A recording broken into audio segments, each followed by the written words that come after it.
अभी आप सुन रहे हैं हमारा म्यूजिक की शानदार प्रस्तुति। डीजे सुमित सतीश ओढ़ी के आई है ललकी ओढ़निया मिलबोगे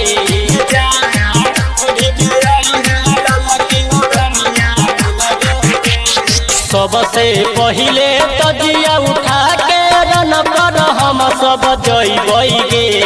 जान गे रन पर हम सब जइबैगे सबसे पहिले तजिया उठा के रन पर हम सब जइबैगे जान गे रन पर हम सब जइबैगे जान ओढ़ी के आई है ललकी ओढ़निया मिलबोगे जान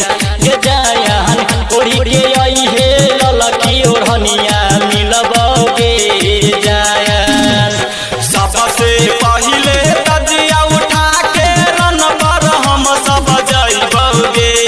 जान गे रन पर हम सब जइबोगे जान ओढ़ी के आई है ललकी ओढ़निया मिलबोगे जान ओढ़ी के आई है ललकी ओढ़निया मिलबोगे जान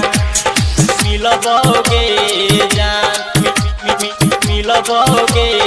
जान के जान अकेले रन पर तो हसे मिलबोगे जान ओढ़ी के आई है ललकी ओढ़निया मिलबोगे जान सुनना झांकी देख आइल रहले रात के अनहरिया में फिर काल है आय बजई है दिन दुपहरिया में झांकी देखला आई भी छलही अनहरिया में फिर काल है आई बजई है दिन दुपहरिया में तोरा देखा के हम खेलबौ लाठी लाठी गे जान गे खेलबौ लाठी गे जान ओढ़ी के आई है ललकी ओढ़निया मिलबोगे जान अहे अकेले रन पर तो हसे मिलबोगे जान मिलबोगे जान मिलबोगे जान अहे अकेले रन पर तो हसे मिलबोगे जान ओढ़ी के आई है ललकी ओढ़निया मिलबोगे जान राइटर संगीत संगम भेलै दीवाना धर्मवीर धड़कन तोरा नहीं करतौ माना